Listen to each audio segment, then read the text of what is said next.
Nós tivemos um acampamento agora e tinha uma noite lá que nós tínhamos que ir jantar vestidos de personagens bíblicos, né? E aí um dos nossos jovens aqui escolheu uma figura um tanto quanto singular dentro das Escrituras, que é uma figura do livro de Apocalipse que causa arrepio em todo mundo, né? Ele não precisa dizer quem é, né? E ele foi vestido lá e com 666 lá para assustar o pessoal mesmo, né? Sabe o que é interessante? Que muito melhor do que a fantasia foi a performance desse jovem. Quando ele entrou no refeitório, ele olhou para todo mundo e disse: amo todos vocês. Não importa a raça, a religião, a cor, eu amo todos vocês. Eu gosto de vocês. Vocês não precisam mudar nada, vocês não precisam confessar nada. Eu gosto de vocês. E é interessante porque é isso que a Bíblia mostra como que é antagônico a Cristo. Cristo nos ensinou o amor, sim, mas não o amor que passa a mão na cabeça daqueles que estão enganados caminhando para o inferno. É um amor ativo e é um amor que interfere, é um amor que não quer ver o tropeço do outro, por isso ele paga o preço alto de dizer uma verdade que as pessoas não querem ouvir. Isso é amor de verdade. Mas esse tipo de amor que abre os braços e simplesmente ama todo mundo e diz: ó, continua do seu jeito, eu gosto de você assim, não muda nada, é o amor que combina com o amor do anticristo e combina com o amor do homem da iniquidade. É o amor pelas pessoas no caminho da perdição. Então não quer dizer a verdade, quer simplesmente tampar o sol com a peneira. Continua do jeito que você está ótimo assim. Este é o amor do homem da iniquidade. Não pense que ele vai conquistar o mundo na força, ele vai conquistar o mundo com um sorriso e com declarações: eu amo todos vocês. Não importa se você é heterossexual, é homossexual, não importa se você é rico ou pobre, não importa se você é ateu ou se você é cristão, eu amo todos vocês. E não discordo de ninguém, concordo com todo mundo.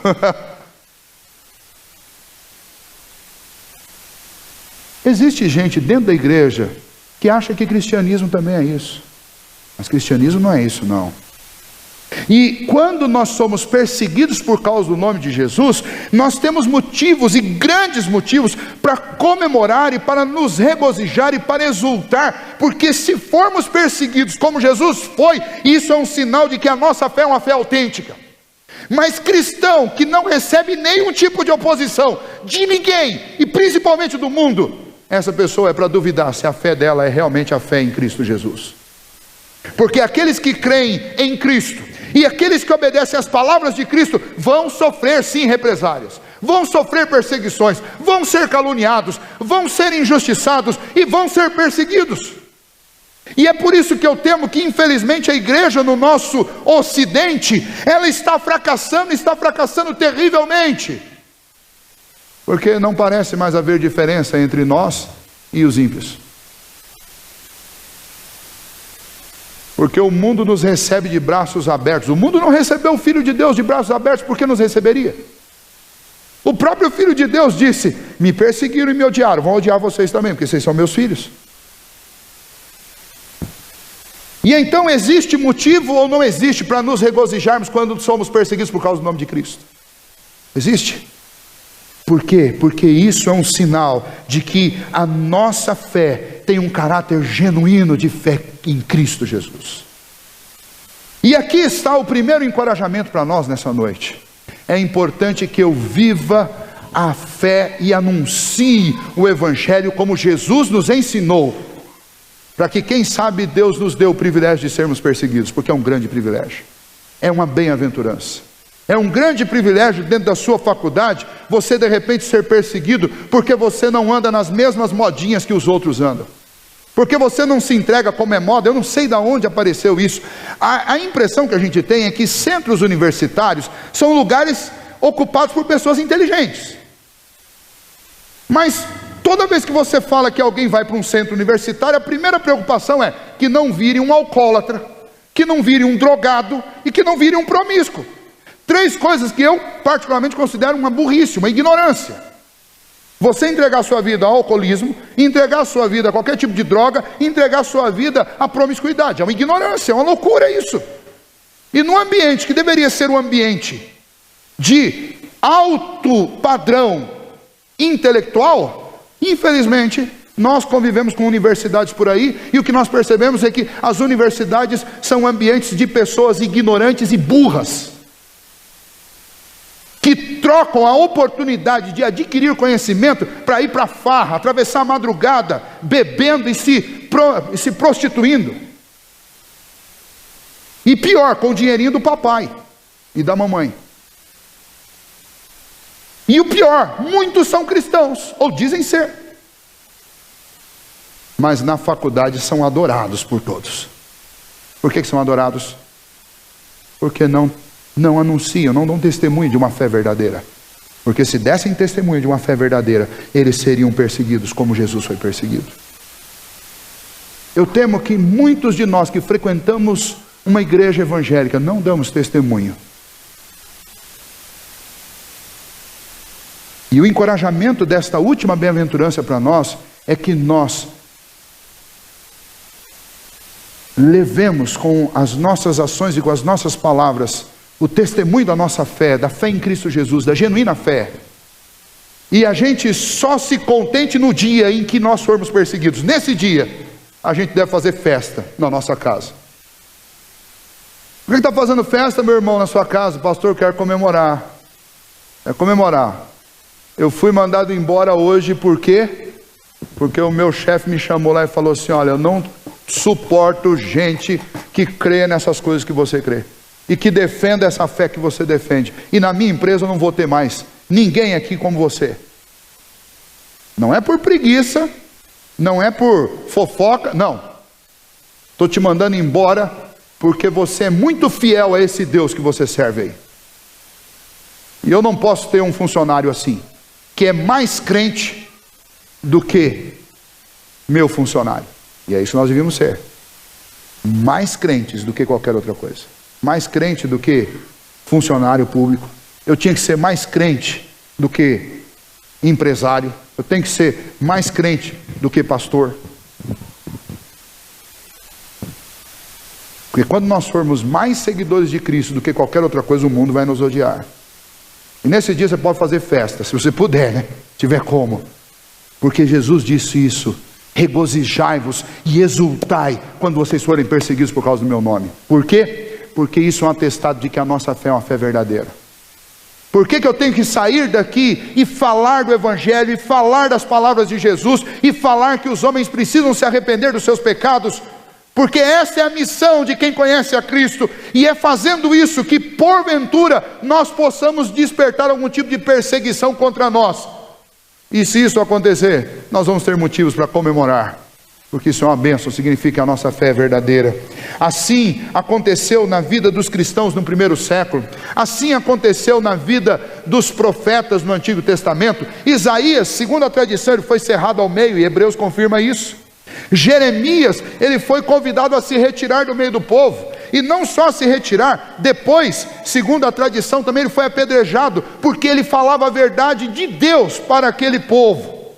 E não só eles, nós podemos lembrar de Amós. Amós também teve que fugir por causa da proclamação do Evangelho, porque as suas profecias incomodavam as pessoas.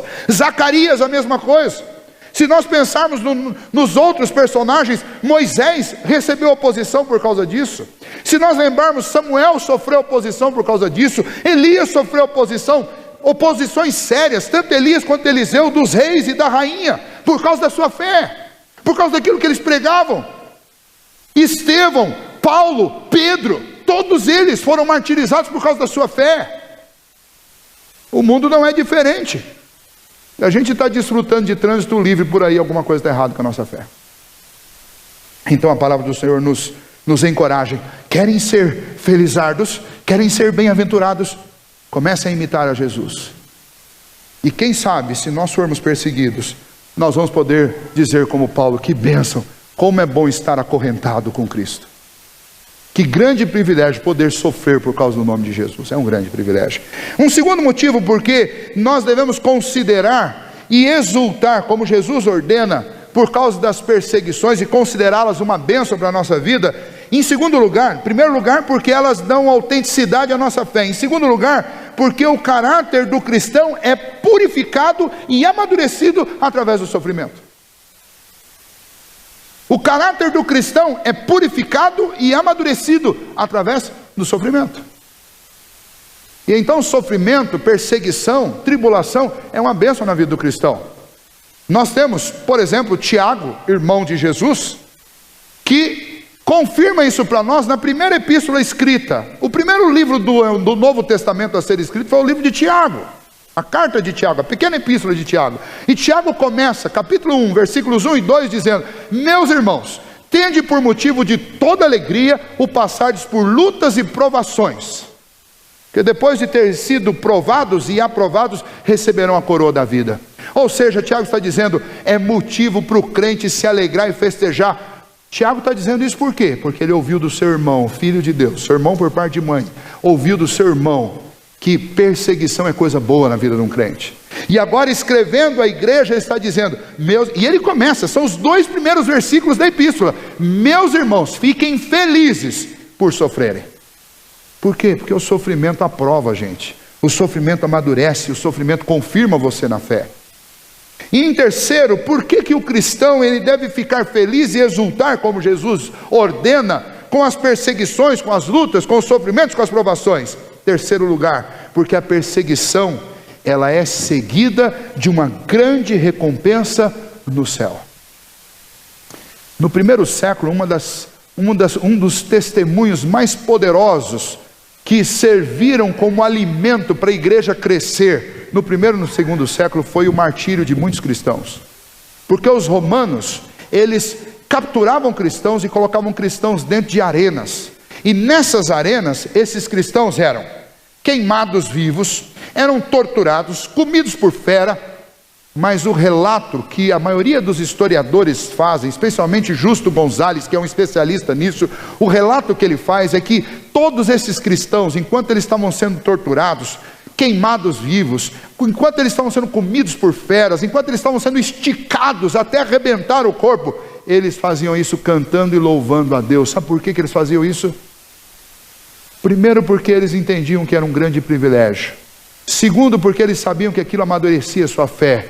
Mas terceiro, principalmente porque eles sabiam que em alguns minutos, ou talvez em algumas horas, eles estariam nas mansões celestiais, junto com Cristo Jesus.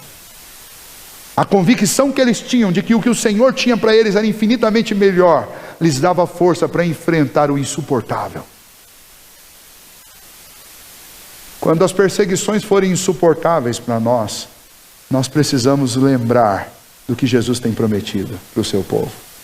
Ele nos prometeu uma cidade, Ele nos prometeu que nós estaríamos no lugar onde Ele está, Ele nos prometeu que enxugaria dos nossos olhos toda lágrima, Ele nos prometeu que lá não haverá mais morte, lá não haverá mais dor, não tem envelhecimento. Ele nos prometeu que neste lugar as ruas são de ouro, as casas, os muros são cravejados de pedras preciosas. Ele nos prometeu que neste lugar a luz não virá mais do sol, mas virá da própria face de Cristo Jesus. Ah, como é bom pensar neste lugar.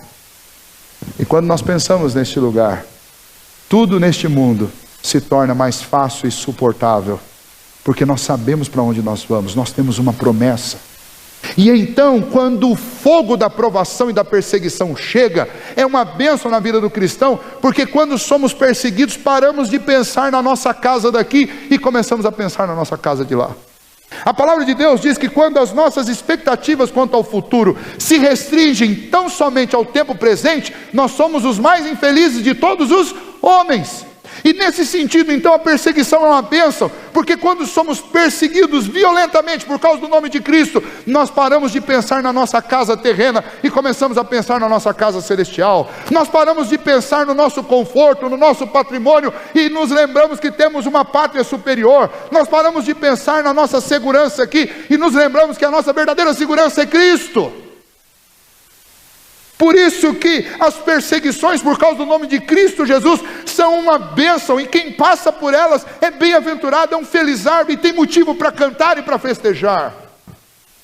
E então este texto não só nos ensina e nos alerta sobre isso e nos prepara para encarar a perseguição, mas eu acredito que muito mais do que isso, esse texto é um texto de encorajamento aos cristãos, para que eles não tenham medo da perseguição por causa do nome de Cristo, para que eles não retrocedam no momento decisivo, onde eles estiverem entre agradar o mundo e agradar a Cristo, para que eles tenham força de dizer: eu e a minha casa serviremos ao Senhor. Eu não vou mudar o meu discurso porque uma faculdade quer que eu mude, ou porque um jornalista me critica. Eu não vou mudar o meu discurso porque o meu congresso infelizmente aprova leis que são contrárias à minha fé. Eu não vou mudar minhas convicções porque a cultura do meu tempo diz que coisas que Deus proíbe são autorizadas. Como cristãos nós devemos pensar assim. Infelizmente nós estamos vivendo uma época em que nós cristãos estamos nos tornando politicamente corretos. Isso é uma praga na vida da igreja. Porque nós não estamos aqui para ser politicamente corretos, nós estamos aqui para sermos testemunhas de Cristo Jesus. E esse texto nos encoraja, as bem-aventuranças nos encorajam para isso, nos encorajam a confiar em Cristo Jesus de todo o nosso coração, e a fortalecer a nossa pregação e a nossa mensagem. E eu quero encerrar este momento de pregação com vocês nessa noite, convidando-os para isso. Eu não sei aonde Deus te colocou exatamente para testemunhar, se é dentro de uma família, se é dentro de uma escola, se é entre amigos, se é numa empresa, eu não sei. Eu sei de algo muito importante, que é a mensagem do Senhor para nós nessa noite. Seja fiel a esta fé que você recebeu do Senhor como um dom gratuito. Seja fiel ao Filho de Deus que se entregou na cruz para salvar você. Sejamos fiéis àquilo que nós recebemos de graça do Senhor. Confiemos nessa promessa e fortaleçamos o nosso testemunho, o nosso discurso, a nossa pregação do Evangelho. Hoje pela manhã nós falamos que é importante que o cristão tenha a boca cheia de boas palavras. Quais são as boas palavras que devem ocupar o nosso coração e a nossa boca? São as palavras do Evangelho. Nós não podemos perder a oportunidade de uma única conversa sequer. Se você vai para São Paulo amanhã, você vai passar 6 horas dentro de um ônibus, ou 5 horas dentro do ônibus, sentado do lado de outra pessoa. Não perca essas 6 horas. Não desperdice. Talvez amanhã você vai tomar um café na sua empresa, sentado ao lado de alguém. Não desperdice a meia hora que você vai ter lá. Talvez amanhã você vai passar numa consulta com o médico. Não desperdice sua meia hora ouvindo o seu médico tão somente, mas fale ao coração dele também. Eu não sei quais as oportunidades que Deus vai me dar amanhã, ou vai dar a cada um de nós. Eu sei de uma coisa: eu preciso falar do Evangelho, eu preciso anunciar o meu mestre. Pastor, e se não gostarem? Se não gostarem, você terá um privilégio de ser perseguido por Cristo. Isso é uma bênção para nós. Não perca a oportunidade de falar de Jesus para o seu filho. Mas se eu fizer isso, meu marido vai me perseguir. Bem-aventurado você é quando teu marido te perseguir, quando tua esposa te perseguir por causa do nome de Jesus. Essas são as palavras de Jesus. São palavras de encorajamento para aquele povo fraco que estava sobre aquele monte. Para nós, povo fraco que está dentro desta igreja, gente frágil como cada um de nós, a palavra do Senhor Jesus para nós é: eu salvei vocês, deem testemunho de mim. E se vocês forem perseguidos por isso, festejem, porque é uma bênção. Perseguiram a mim, vão perseguir vocês também. Mas isso é uma marca de que vocês são parecidos comigo. Que o Senhor nos ajude a sermos sempre parecidos com Ele, mesmo que isso nos leve a sofrer muitas perseguições. Ele nos preparou uma pátria, e é olhando para esta pátria que nós vamos permanecer firmes, em nome de Jesus. Amém?